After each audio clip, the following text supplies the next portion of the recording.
لي اسوي غدا قبل لا يجي زوجي من الدوام. هلا خيات، شلونكن اخباركن؟ يعني انا البارحه سلمت عليك كل يوم يا سلام. يلا الشاقه ان شاء الله زين.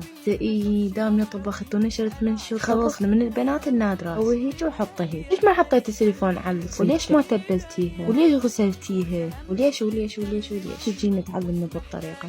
ترى اصلا مسحنا الصينيه وما ضلت ولا شويه منها. التتبيله بلا الطريقه هي نفس الطيبه الهدور. الحمد لله نفسي كلش طيبه. اهم شيء اذا مسويته من قلبي. مره حبيت انه اسوي السمكه بدون اي تتبيلات، ما خليت الصينيه السيليكون قبل لا اخلي السمكه واساسا ما عندي، خليت لها دهن يعني ما تلزق بنات. رجاء لا تعلموني والله اعرف اغلب اللي ما اعرف اقول لكم عليه. ذلك تشوفوني ما انشر هواي طبخ، كل شخص وذوقه ونفسه وطريقه طبخه عليكم. اوكي طبعا البيت نظيف ما عندي شيء. اسوي قموره ولميت الفراش وانا غسلت لها يوم سبت مدريه هماتين. تسبحين بناتك؟ بنات اني اسبحين بس مو كل يوم يعني الجو صار فيه كثره بروده بين يوم والثاني. من البارحه سبحن بنات، باكر اسبحن، يوم عقبه يوم اسبحن. اوكي زوجي بعد ما اجى من الدوام جاب مسواق وانا قبل حطيت عليه على هم يقولوا لي ليش ما غسلتي عمي بسطات وبتيتات شخص. انا ليش اغسله؟ ليش اغسله؟